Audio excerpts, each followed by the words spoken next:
numa busca por uma competição internacional. E vencer o Vasco, que vinha num viés de alta, né, um time que vem muito bem no campeonato e encontrou uma identidade, acaba sendo muito mais a vitória do resultado e da superação do que necessariamente do desempenho do São Paulo, apesar de eu achar que o São Paulo foi melhor depois que fez o primeiro gol, até pela exposição do Vasco na partida e fazendo com que o São Paulo aproveitasse bem esses espaços no segundo tempo. Segundo tempo inteligente do São Paulo. Acho que até as chances no segundo tempo, né, Calçado, se a gente parar para pensar, a gente está no lance do primeiro tempo, teve bola na trave, teve chance do Ryan também, até o pênalti do Lucas, que já foi nos acréscimos.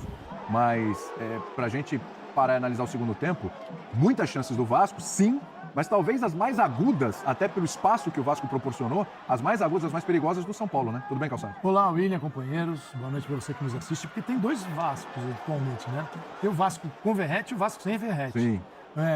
Porque o Diniz, mencionando esses últimos jogos, e é um momento...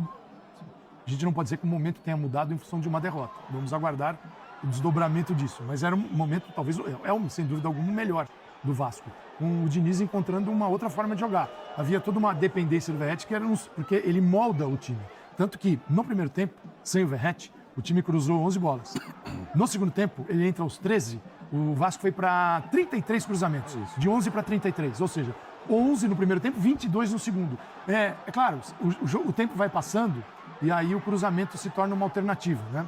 Uma alternativa. E quando entra o Verratti, ele é uma necessidade, quase uma obrigação, porque é como você aproveita o jogo. Então, é um Vasco que, com a bola mais rente ao gramado, um Vasco com a bola mais alta.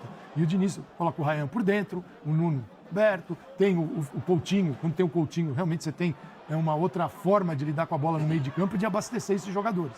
Realmente fica estranho ter o Coutinho para apenas fazer a bola chegar no lado para cruzar para o Verratti. Então, o Vasco fica entre essas formas de jogar. Mas tem um momento que precisa do Verratti, né? Agora, o Vasco fez um péssimo jogo. O pênalti, sim. Existem momentos nos jogos que eles são momentos determinantes para o resultado da partida. Obviamente é um pênalti.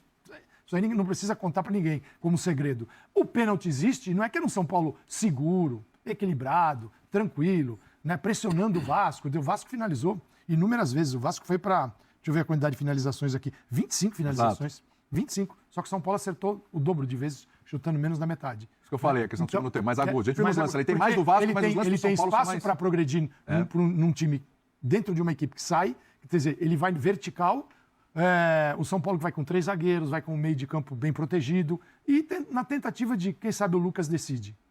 O São Paulo foi nessa base.